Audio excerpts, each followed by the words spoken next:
நம்ம சேனலை பற்றி இன்னும் தெரியாமல் இருக்கிறவங்க கங்கை ஹெர்பல் கிச்சனை சர்ச் பண்ணிட்டு like, share, comment and subscribe பண்ணிக்கோங்க. மறக்காம பெல் ஐகானை ப்ரெஸ் பண்ணிக்கோங்க so that you get notified. Hi viewers, வணக்கம். Welcome to Gangai herbal kitchen. இன்னைக்கு கங்கை ஹெர்பல் கிச்சனில் முருங்கைக்கீரை, கேழ்வரகு, கம்பு போட்டு அடை பண்ண போகிறோம். அதுக்கு என்னென்ன தேவைன்னா, வெங்காயம், பச்சை மிளகா உங்கள் விருப்பம் தான், நிறைய எவ்வளோ வேணாலும் சேர்த்துக்கலாம். பொடி பொடியாக அரிஞ்சு சேர்த்துக்கோங்க. நான் காரத்துக்கு ஒரு 3 பச்சை மிளகா சேர்த்துருக்கேன். பூண்டு குட்டி குட்டியாக நறுக்கி வச்சுருக்கேன். நான் இஞ்சி சேர்க்கலை, வேணும்னா நீங்கள் இஞ்சி சேர்த்துக்கோங்க. இஞ்சி போட்டால் பூண்டு வேணாம், பூண்டு போட்டால் இஞ்சி வேணாம். நான் பூண்டு சேர்த்துருக்கேன், நறுக்கி வச்சுருக்கேன். முருங்கைக்கீரை பாருங்கள், அலம்பி ரெடியாக எடுத்து வச்சுருக்கேன். இப்போ நம்ம அரைச்ச கம்பு மாவும் கேழ்வரகு மாவும் சேர்த்துக்கலாம். அதாவது நம்ம வீடியோ ஒன்று கொடுத்துருப்பேன்.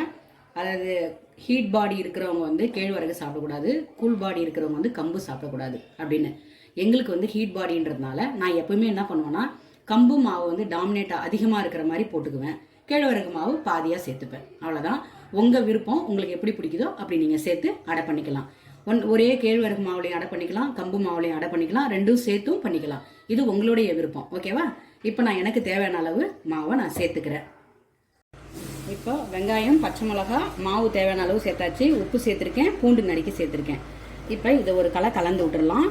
உப்பு, இந்த பூண்டு, வெங்காயம்லாம் நல்லா மேஷ் ஆகிற மாதிரி இப்படி நல்லா பிசைஞ்சுக்கோங்க. அப்போ தான் தட்டும்போது உங்களுக்கு தனித்தனியாக வெங்காயம் தட்டுப்படாது. ஓகேங்களா? நல்லா சேர்த்து பிசைஞ்சுக்கோங்க. அதுக்கப்புறம் கீரை சேர்த்துக்கோங்க. தண்ணி நீங்கள் மாவு பிசையும் போதே கொஞ்சமாக எடுத்து தெரியாதவங்க தட்டி பாருங்கள். தட்டுறதுக்கு வருதுன்னா அதுதான் தண்ணி பதம். இது அளவுலாம் அக்யூரேட்டாக சொல்ல முடியாது. ஏன்னா ஒரு கேழ்வரகும் ஒரு தடவை வாங்குறது, ஒரு மாவும் ஒரு மாதிரி இருக்கும். நம்ம அளவு சொல்கிறதுக்கு இதில் இல்லை. நீங்கள் பிசையும் போதே எடுத்துட்டு தட்டி பார்த்தீங்கன்னா தட்டை வருதுன்னா ஓகே.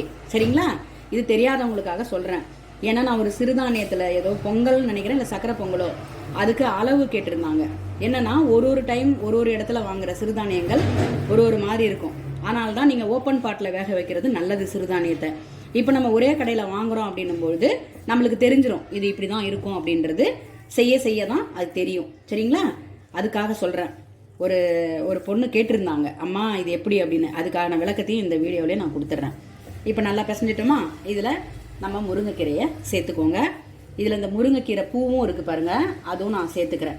அது உடம்புக்கு அவ்வளோ நல்லது. நான் இன்னொரு வீடியோவில் உங்களுக்கு கொடுக்குறேன். அந்த முருங்கைக்கீரை நான் எடுத்து வச்சுருக்கேன்.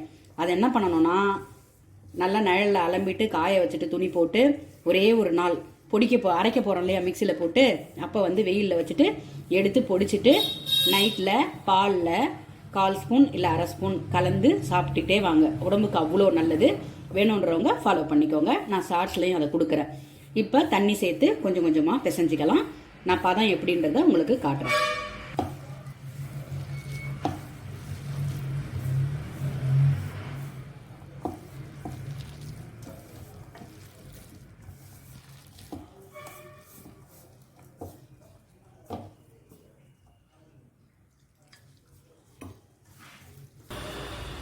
இந்த மாதிரி ஒரு துணி வச்சுக்கோங்க.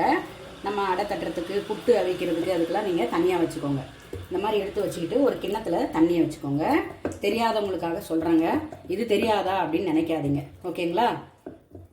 அவ்வளோதாங்க. இப்போ தட்டியாச்சா? நீங்கள் சின்னதாக பண்ணுறீங்களா பெருசாக பண்ணுறீங்களான்றது உங்களுடைய சௌரியத்தை பொறுத்து. அவ்வளோதாங்க. இதை எடுத்து நம்ம அப்படியே தோசைக்கல்லில் போட்டு கொஞ்சம் சிம்மில் வச்சு, உங்களுக்கு எண்ணெய் உங்களுடைய விருப்பத்துக்கு ஏற்ற மாதிரி கம்மியாக வேணாலும் விட்டுக்கலாம், அதிகமாக வேணாலும் விட்டுக்கலாம்.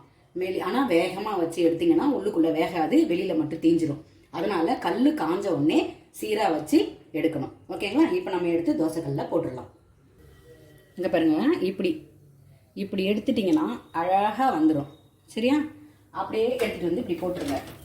இப்போ இது புட்டுக்குச்சு அப்படின்னா கவலைப்படாதீங்க. இப்படி தண்ணி தொட்டு இப்படி தட்டினீங்கனாலே அழகாக ஆகிடும் ஷேப்பு. நீங்கள் பயப்பட தேவையில்லை. என்ன, ஃபஸ்ட்டு பிகினஸாக இருக்கிறாங்க செய்கிறாங்க அப்படின்னும் போது இதை பண்ணிக்கோங்க. இது மார்னிங் டிஃபனாகவும் சாப்பிட்லாம், ஈவினிங் ஸ்நாக்ஸாகவும் சாப்பிட்லாம். நான் ஹெல்த்தியான ஒன்றுங்க. இதில் கேழ்வரகு, கம்பு, முருங்கைக்கீரை, பூண்டு இதெல்லாமே இருக்குது. இதில் சில பேர் பெருஞ்சீரகம் போடுவாங்க. பெருஞ்சீரகம்னு சொல்லுவாங்க, சோம்புன்னு சொல்லுவாங்க, அது போடுவாங்க. இப்போ நம்ம சௌரியம்தான், எண்ணெய் விட்டு திருப்பி போட்டு எடுத்துக்கணும். ஆனால் கல் காஞ்ச உடனே அடுப்பை சிம் பண்ணிடணுங்க. நல்லா வேக வச்சு சாப்பிட்ணும். இன்னொன்று முருங்கைக்கீரை சில பேர் வதக்கி போடுவாங்க. வதக்கி போடணும்னு அவசியம் இல்லை. அப்படி போட்டாலே முருங்கைக்கீரை அடை நல்லாயிருக்கும். அதாவது முருங்கைக்கீரை அதிகமாக வேகக்கூடாது. நானே ஒரு வீடியோவில் சொல்லியிருப்பேன். வெந்து கெட்டது முருங்கைக்கீரை, வேகாத கெட்டது அகத்திக்கீரைன்னு. அகத்திக்கீரை நல்லா தண்ணி தெளித்து வேக வைக்கணும். சரிங்களா? முருங்கைக்கீரையை டக்குன்னு வெந்துடும். அது 2 பக்கமும் நல்லா வெந்திருக்கா, இப்படி தான் எடுக்கணும். ஓகே, இங்கே பாருங்கள், அடுப்பு பாருங்கள், இப்படி தான் இருக்கணும் சிம்மில். அப்போ தான் உங்களுக்கு நல்லா வேகும், வயிற்று வலிக்காது, லூஸ் மோஷன்லாம் போகாது. அடை சாப்பிட்டேன் வயிற்றால போச்சு அப்படிம்பாங்க, அதுக்கு காரணம் வந்து வேகாமல் இருக்கிறது தான். அதான் இதாங்க முருங்கைக்கீரை போட்டு கம்பு கேழ்வரகு மாவு போட்ட அடை. இப்போ அடுத்தவங்க ரெடி ஆகிடுச்சு, அப்படியே சூடாக சாப்பிடலாம். சாப்பிட்டுட்டு இதுக்கு தேங்காய் சட்னி, கெட்டி சட்னியும் வச்சுக்கலாம். இல்லைனா இதை சாப்பிட்ட பிறகு அடை வெல்லம் கொஞ்சம் எடுத்து சாப்பிட்டுக்கலாம். சரிங்களா?